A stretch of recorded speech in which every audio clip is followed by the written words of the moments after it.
story begins at the hospital, where Kinney suddenly wakes up in a panic. He sees that the hospital door is open, which terrifies him because in this town, leaving the door open at night means inviting the monsters in. Kinney looks around for Sophia but can't find her anywhere. When Kinney looks outside, he sees Sophia standing there.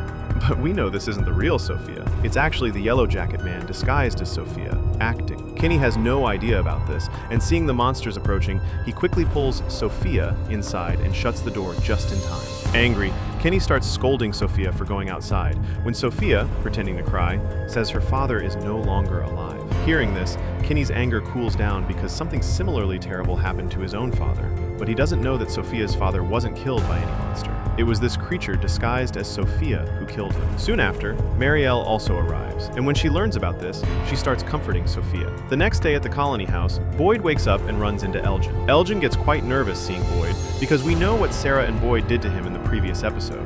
Boyd takes Elgin into a room and clearly threatens him not to tell anyone about his condition. He explains that if the townspeople find out their own people attacked each other, everyone's trust in one another will collapse. Boyd tells him to say that his condition happened while he was helping Fatima. When Elgin hesitates and asks what would happen if he told the truth, Boyd sternly warns him that if he does, Boyd will blame him for Tilly's death and lock him in that box where the monsters come at night and eat people. Frightened, Elgin agrees to Boyd's terms, but says the truth can't stay hidden forever. It will come out someday. Meanwhile, the same song starts playing both at the diner near Acosta and at Tabitha's house, the famous 1967 Beatles song, Good Morning, Good Morning. Hearing the music, Tabitha wakes up and notices Jim still hasn't come home. Just then, hearing commotion near the colony house, Boyd steps outside and sees a large sack hanging from a tree, blood continuously dripping from it. Slowly, the whole town gathers there, including Jade and Acosta. Tabitha and her kids, Julie and Ethan, arrive too. Tabitha is convinced the sack contains Jim's body, since he'd been missing all night. Ethan panics and runs toward the tree, but Boyd grabs him and tells Tabitha to take the kids away. Julie initially refuses to leave, but seeing Ethan's state, she takes him toward the animal farm instead. Walking near the forest, Ethan tells Julie their father must be safe and that they should go look for him. Meanwhile, Boyd nervously lowers the sack, and everyone breathes a sigh of relief when they open it. Inside is not Jim, but a dead goat. But their relief doesn't last long, because screams start coming from the direction of the animal farm, Julie and Ethan shrieking loudly. When Boyd, Tabitha, and the others rush to the animal farm, what they see there is horrifying. The monsters had hung Jim upside down like an animal and removed all his internal organ. On the wall, written in blood, was a message: knowledge comes at a cost, meaning gaining knowledge demands a heavy price. Jim had been very close to uncovering the town's secrets, and this death was a warning. Tabitha completely breaks down seeing Jim's condition and starts crying, while Boyd tries to comfort her. Back at the hospital, unaware of all this, Kenny sits with Sophia, who's still pretending to be sad, though there's a strange calmness on her face. To distract her, Kenny suggests taking a walk around town, and as they step outside, they run into Sarah. Sarah tells Kenny the whole truth about Jim, which leaves him quite disturbed. She tells him he should go to Boyd and Tabitha, and meanwhile takes Sophia to the diner so she can pick out clothes and other items from the belongings of people who've died in this town. Kenny doesn't trust Sarah at first, given their troubled history, but given the situation, he agrees and heads toward the sheriff's station himself.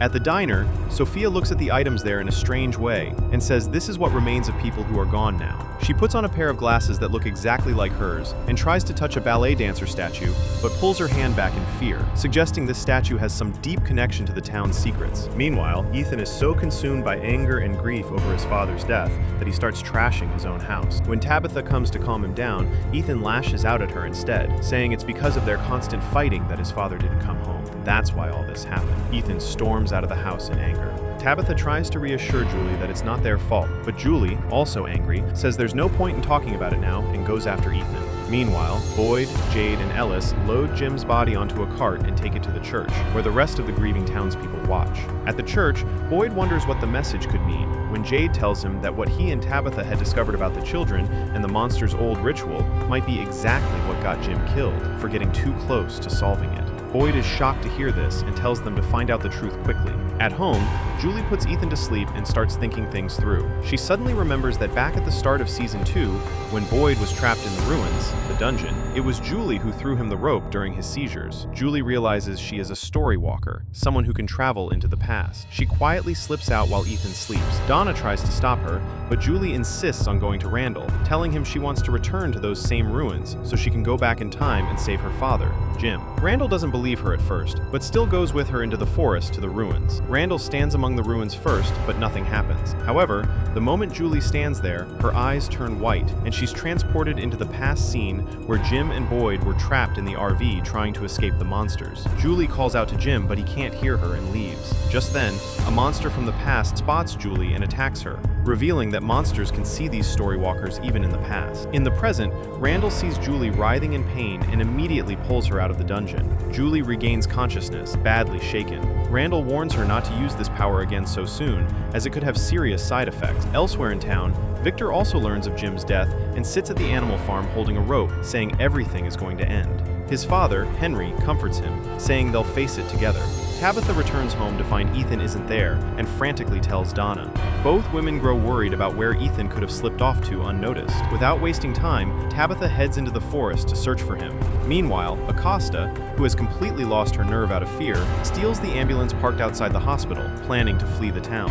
Christy gets into the ambulance to stop her, but Acosta locks the door and speeds off toward the edge of town. Christy tries to reason with her, saying there's no way out of this town and that breaking the rules will get everyone killed, but Acosta won't listen. As they drive, Christy spots Ethan walking toward the forest path with his bag. She tells Acosta to stop the vehicle, but Acosta refuses. Down the road, Boyd and Kenny are waiting with spikes to stop the ambulance. Acosta still won't stop, so Christy forcibly grabs the steering wheel and drives the ambulance over the spikes, puncturing the tires and bringing it to a halt. Furious, Boyd pulls Acosta out and handcuffs her, and that's when Christy tells him Ethan has gone alone into the forest. Meanwhile, Ethan reaches the old crashed RV in the forest, the site of their earlier accident, hoping to find some way out from there. As he approaches the RV, he sees his father Jim sitting there, but there's a strange scar on Jim's forehead that wasn't there when he died. Ethan hugs him and says he came to get the radio so he could talk to Thomas about taking care of Jim. Jim reminds him that now he needs to take care of his mother and sister. Jim tells Ethan that during their accident, while Ethan was unconscious, he had a dream. Ethan says he saw the Lake of Tears. Jim tells him that lake is somewhere in this very forest and that it's the way out of this place, so he must find it no matter what. Just then, Tabitha's voice is heard in the distance, and when Ethan turns back around, Jim has vanished. Tabitha arrives and hugs Ethan tightly, because she thinks Ethan is saying all this about seeing Jim due to trauma. And with this emotional scene, this episode comes to an end. If you want us to explain episode 3, comment episode 3 below, and don't forget to subscribe to the channel. Thank you!